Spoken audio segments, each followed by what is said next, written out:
Hello world, hello YouTube lands. Right, this is just going to be a short 5-minute video of me showing you some of the artwork on an old comic. The House of Mystery number 294 from July, it's 1981. There you go, there's the beautiful front cover of a little girl, or a little boy in bed with a creepy monster towering over her or him. If I just check the date on it, I think it's 1981, but I'll just check.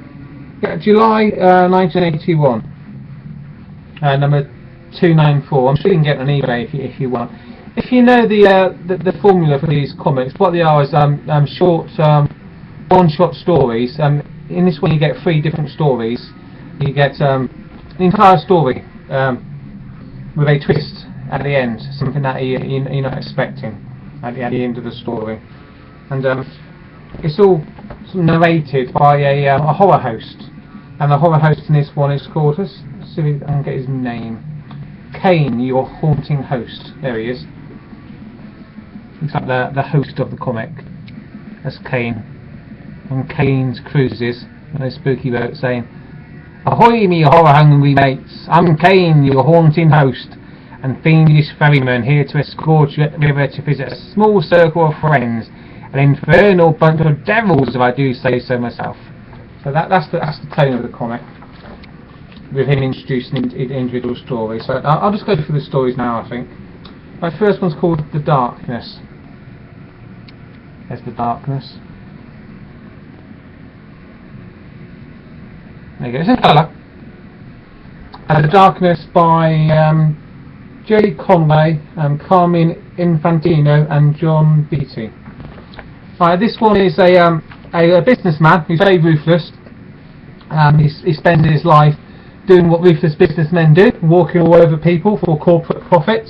So not much has changed since 1981 to 2013, really, has it? Anyway, this businessman has a deep and dark secret. He's very scared of the dark. Why is he scared of the dark? It goes back to what he did in Haiti when he was a child. A spoilt child from a wealthy family. Disrespectful towards the local traditions there, and the local traditions were voodoo. That's going to come back and haunt him, isn't it, really? What do you think? Anyway, I'm just showing you the artwork, really.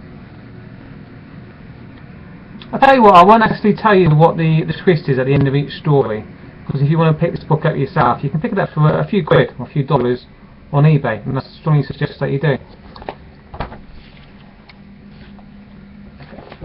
And there's the end of the book there. So that's how short the stories actually are. I won't show you the last panel because I don't want to spoil it, but there's a twist at the end. This man who's scared of the dark, so he keeps the lights on at all times. What happens when the lights go off? You'll find out in this story. Like the second story here, called Old Haunts by Bruce Jones and Tom Yeats. There we go. It's called Old Haunts. That's the second story.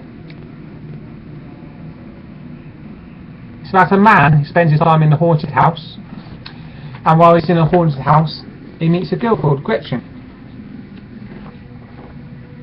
and this girl called Gretchen tells him that she's a ghost, and she tells him her story of why she's haunting the house. And her story is that she's guilt-ridden over what she did during in her lifetime. And there she's there explaining to the man, to Jed, why she's haunting the house. And Jed's telling her, actually I won't tell you. Jed is not sure whether or not this lady is a ghost.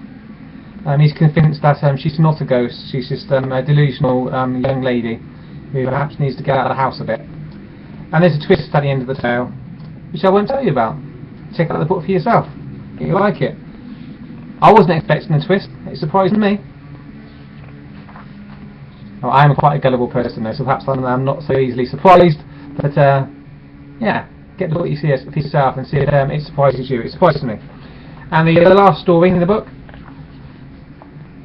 Congratulations, Mr. H. It's a warlock. This story. Most of the stories are pretty simple, really, with the twist at the end, like I said before. This one's by Paul Kuppenberg. Yeah, so that's a couple who have a young baby. Then I'll work again. And the daddy doesn't want his newborn son to follow his footsteps. Doesn't want his newborn son to be a witch like him and his wife. His wife, however, wants the newborn son to follow the family tradition and be a witch.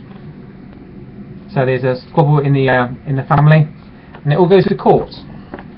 With the mum saying, "I want my son to be a witch," and the dad saying, "By being a witch, he's going to have a miserable, lonely life. I don't want my son to be a witch. I want him to grow up and make his own decision."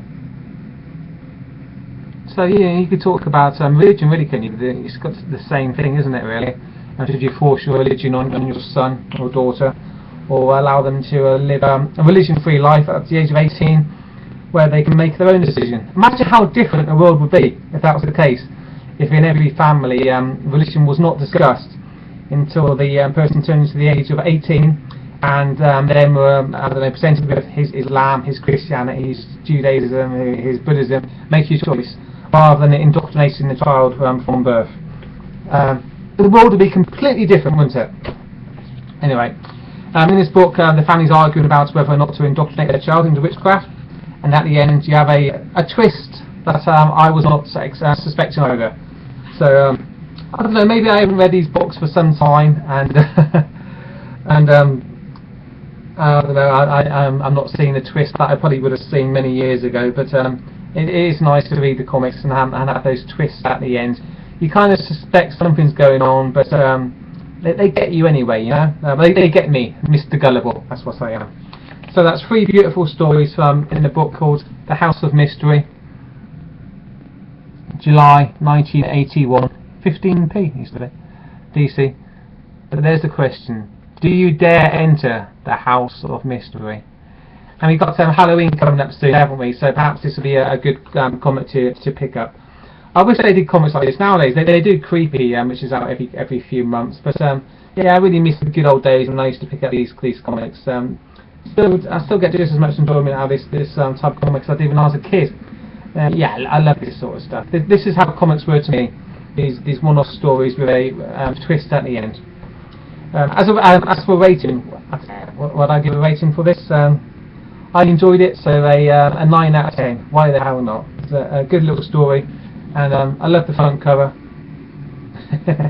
Very creepy, isn't it? Okay, that's it for me. Hope you enjoyed the video. If you haven't subscribed, then please do. I talk about all sorts of comics. A bit of politics in there as well.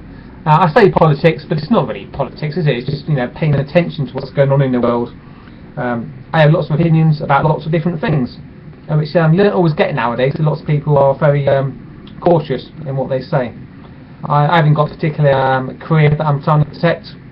I don't give a crap about anything, really. I'll tell you what I think about anything. Stop the career because I haven't got one. and I don't want one, by the way. That's it for me. Enjoy the comics. I'll see you all later. Goodbye.